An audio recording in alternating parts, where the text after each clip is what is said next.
Lucknow BJP party कार्यालय में press conference. Aparna Yadav की स्पीच। महिलाओं को लज्जित और पुनीत करने का कांग्रेस का पुराना कलर है। भारतीय जनता पार्टी महिलाओं को मातृशक्ति के रूप में स्वीकृत है, इसलिए नारी शक्ति अभिनंदन लेकर आती है। लखपति दीदी योजना लाती है, जहां प्रधानमंत्री महिलाओं के गौरव को बढ़ाने का काम कर रहे हैं, वही महिलाओं का अपमान करने का काम कांग्रेस कर रही है। प्रियंका चतुर्वेदी ने भी इससे पहले इसी कारण से कांग्रेस छोड़ी थी।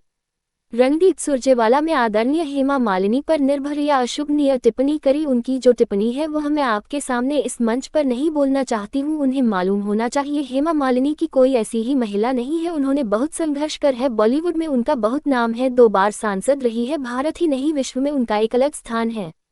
मेरा ये कहना है कि सुरजेवाला के खिलाफ कार्रवाई की जाए और उनके इस कृत्य का संज्ञान ले। सुप्रिया श्रीनेत कंगना रनावत के खिलाफ भी इसी तरह की बड्डी और अभद्र टिप्पणी करी थी।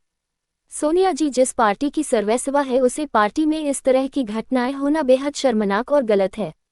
शांति धारीवाल भरी सभा में कहा था कि राजस्थान मजदूर का प्रदेश है। कमलनाथ जी ने बीजेपी की एक महिला नेता के लिए अभद्र शब्दों का प्रयोग किया था। इससे पहले भी महिलाओं को चुनाव के लिए आजाद सजावट का सामान कहा गया। शशि थारूर ने कहा था कि बीजेपी का बहुत सम्मान है, हमारी चिल्लर भी मिस वर्ल्ड बन गई। इस तरह के तमाम अनारकल बयान कांग्रेस पार्टी द्वारा दिए गए हैं।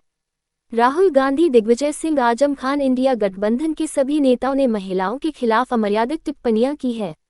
डिम्पल यादव के खिलाफ चुनाव लड़ने पर कहा है कि हमारे प्रधानमंत्री नरेंद्र मोदी जी को जितना है और हमारा शीर्ष नेतृत्व जो भी फैसला लेगा मैं उसका सम्मान करूंगी। रणदीप सिंह सुरजेवाला के खिलाफ बात करते हुए बताया कि जब दुर्योधन ने महिलाओं का अपमान किया और सुरजेवाला की तुलना दुर्योधन से की और उनके स्वाभिमान को चोट पहुंचाने, महिलाओं को लज्जित और अपमानित करने का कांग्रेस का पुराना कल्चर है। भारतीय जनता पार्टी महिलाओं को मातृशक्ति के रूप में स्वीकारती है, इसलिए जब वह वर्षों से लंबित महिला आरक्षण की मांग को पूरा करती है तो नारी शक्ति वंदन अधिनियम लेकर आती है। देश के सर्वोच्च पद पर आदिवासी समाज की महिला को राष्ट्रपति बनाती है। महिला सशक्तिकरण को आगे बढ़ाने के लिए इज्जत दर लखपति दीदी योजना लाती है। इसके विपरीत कांग्रेस हर समय देश की महिलाओं को लगातार अपमानित करती रहती है।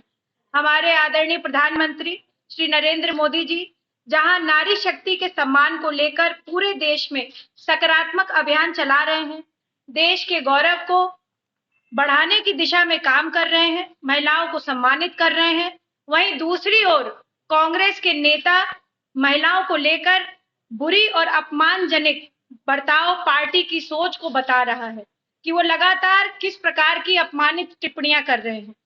महिलाओं का अपमान करना कांग्रेस के डीएनए में है। मथुरा में कांग्रेस की ही नेता प्रियंका चतुर्वेदी को भी अपनी अस्मिता को और मान सम्मान को बचाने के लिए कांग्रेस छोड़नी पड़ गई थी।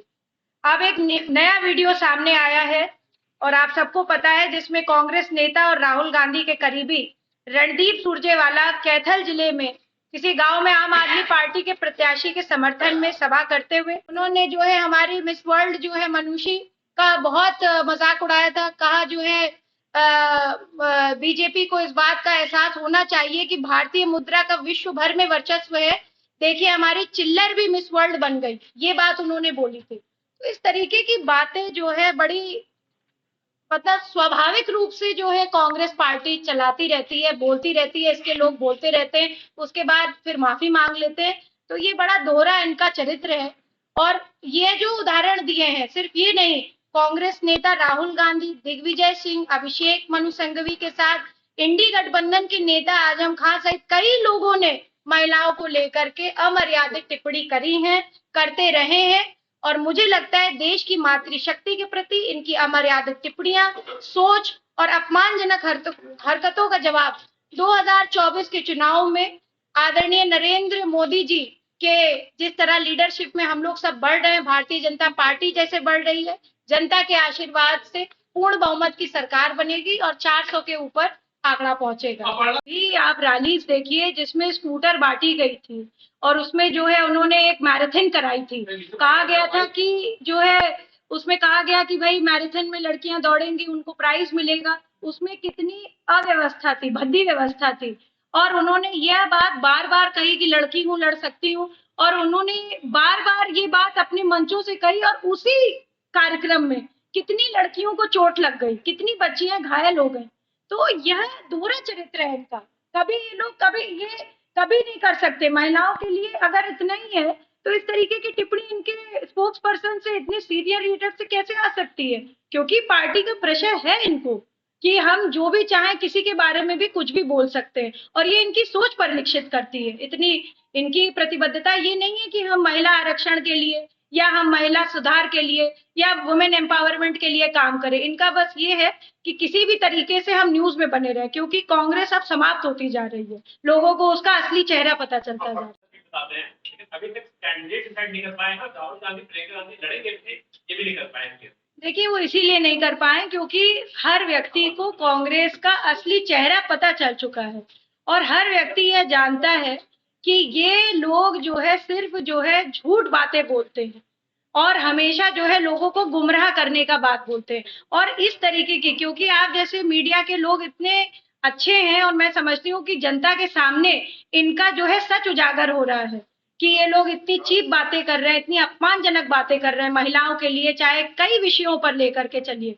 तो इस तरीके का इनका सच उजागर हो रहा है, इसलिए यह उस परिस्थिति में नहीं है कि यह अपने ही कहीं जो है लड़ सके। और जहां तक जो है अमेठी रायबरेली की बात है, वह भी बीजेपी जीतेगी। गोपनीय टिप्पणी कर रहे थे, उनका वीडियो बहुत वायरल हुआ है। उनके जो शब्द हैं मैं आपके सामने नहीं बोलना चाहती हूँ इस मंच पर जो है बहुत ही ज्यादा अपमानजनक शब्द थे। इस प्रकार के जो शब्द हैं वो उन्हें मालूम होना चाहिए कि हेमा मालिनी जी कोई ऐसे ही महिला नहीं है। उन्होंने बहुत संघर्ष करा है, बॉलीवुड में उनका बहुत नाम है, 2 बार मथुरा से वह सांसद रह चुकी हैं। कला है, संस्कृति है, फिल्म क्षेत्र में उन्होंने भारत ही नहीं विश्व में अपना एक अलग स्थान बनाया है। और मेरी चुनाव आयोग से ये अपील है कि इस मामले में सुरजेवाला की अमर्यादित टिप्पणी पर संज्ञान लें और उन पर कड़ी कार्रवाई करें। और हेमा मालिनी जी के भी मैंने बहुत सम्मानजनक बात कही, मैंने कहा था वो रणवीर जी की पत्नी और हमारी बहू। देखिए, अब इस तरीके के उनके तो पूरे सोशल मीडिया पे वायरल हो रहा है, और उन्होंने जिस तरीके की बात कही है, तो मैं आज एक बात जरूर इस मंच से कहना चाहती हूँ कि जो भी अपमान कर रहा है महिलाओं का, जब जो है दुर्योधन जैसे लोग नहीं बचे, तो ये तो देखिए सुरजेवाला है। और जो है महाभारत में क्या हाल हुआ था इन लोगों का, आपको सबको पता है, महाभारत सबने देखी, हम लोग भारतीय संस्कृति परंपरा से हैं। तो इसी तरीके से ये सुरजेवाला जी का हाल होगा, कांग्रेस पार्टी का हाल होगा। इतना ही मैं कहना नहीं होनी चाहिए। अभी हम लोग महिला सशक्तिकरण की बात कर रहे हैं, और क्योंकि आपने यह सवाल किया है, मैं बोलना चाहती हूँ, मैं आदरणीय प्रधानमंत्री जी के जो उद्देश्य हैं उनको पूरा करने के लिए मैंने भारतीय जनता पार्टी ज्वाइन करी। जैसा सीनियर लीडरशिप डिसाइड करे कि अपर्णा यादव वो करें। बहुत बहुत धन्यवाद आप सभी का।